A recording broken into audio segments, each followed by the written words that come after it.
সাম্য আমার ইনস্টিটিউটের শিক্ষার্থী। আমরা সাম্যর আপনারা জানেন যে এই ব্রুটাল ঘটনাটা ঘটেছে ইতিমধ্যে, এবং সেই বিষয়টা নিয়ে আজকে আমরা স্বরাষ্ট্র মন্ত্রণালয়ে এসেছি। আমরা উপদেষ্টা মহোদয়ের সাথে কথা বলেছি, আমাদের ভিসি স্যারও আমাদের সাথে ছিলেন, প্রক্টর মহোদয় ছিলেন, আর তাছাড়া আমাদের দুজন শিক্ষার্থী সবাই ছিলেন। আমরা আসলে পুরো বিষয়টা নিয়ে কথা বলতে এসেছি যাতে সাম্যর বিচারটা হয় এবং প্রপারলি যাতে হয়, এবং আমরা চাই যে অ্যাকচুয়ালি লজিক্যাল একটা টাইমের মধ্যে, দ্রুততম সময়ের মধ্যে যাতে এটা সুন্দরভাবে সম্পন্ন হয়। তো স্বরাষ্ট্র উপদেষ্টা মহোদয় এবং ওনার যে টিম, ওনারা ছিলেন সবাই বিষয়টা মনোযোগ দিয়ে শুনেছেন। আমাদের ভিসি স্যার মূল পয়েন্টগুলো বলেছেন। এই কয়েকদিনের অগ্রগতি, আমরা যে শাহবাগ থানার সাথে দফায় দফায় দেখা করেছি, এই কথাগুলো বলেছেন এবং বলে পয়েন্টগুলো দিয়েছেন। দেওয়ার পরে স্বরাষ্ট্র উপদেষ্টা মহোদয় এটা শুনেছেন মনোযোগ দিয়ে এবং তিনি নোট নিয়েছেন, এবং ওনার দিক থেকে উনি বলেছেন ওনারা এমনিতেও চেষ্টা করছেন এবং ওনারা বলেছেন এবং ফার্দার এটা যাতে মানে ফেসিলিটেট হয় সেইভাবে ওনারা এটা এগিয়ে নিয়ে যাবেন।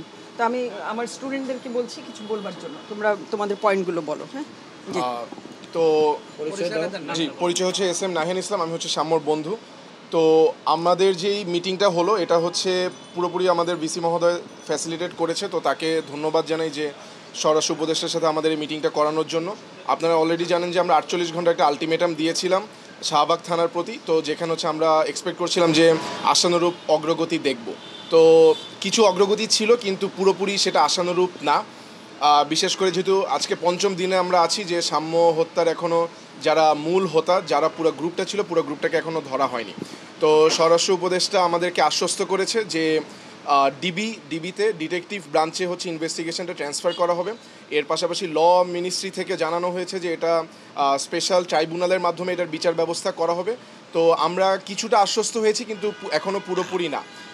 আমরা তখনই আশ্বস্ত হব যখন আমাদের চোখের সামনে সেই 10 থেকে 12 জন যাদেরকে ধারণা করা হচ্ছে এবং মূল যে সাসপেক্ট যে হচ্ছে স্ট্যাপ করেছে তাকে যখন আমরা থানায় দেখব এবং সে যখন বিচারাধীন হবে তখনই আমরা পুরোপুরি আশ্বস্ত হব। তো আমাদের পরবর্তী যা কার্যক্রম যাই হয় সেটা আমরা অবশ্যই ক্যাম্পাস থেকে আমরা নির্ধারণ করে তারপরে হচ্ছে আপনাদের উদ্দেশ্যে জানাবো।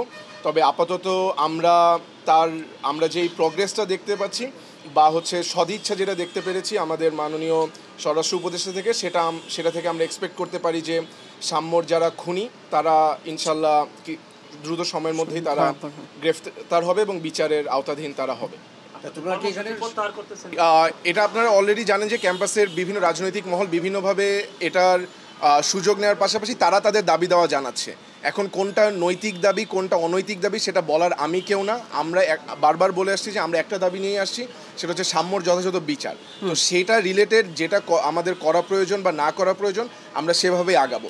যেহেতু এখানে ডিসিশন মেকিংয়ের ব্যাপারে আমরা এখানে যেমন রাফি আছে, আমি নাহিয়ান আছি, আমরা সবাই মিলে সব সিদ্ধান্ত নেই।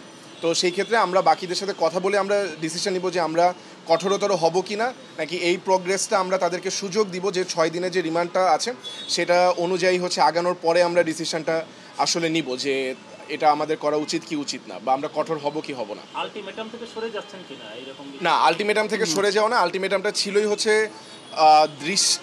দৃষ্টিস্বরূপ হচ্ছে আমরা যেন প্রোগ্রেসটা দেখতে পারি। তো স্বরাষ্ট্র উপদেষ্টা আমাদেরকে আশ্বস্ত করেছে যেহেতু ডিটেকটিভ ব্রাঞ্চে হচ্ছে ইনভেস্টিগেশনটা ট্রান্সফার হচ্ছে, তো আমরা হোপফুল যে এখান থেকে আমরা positive response within few days আমরা হয়তো দেখতে পাবো।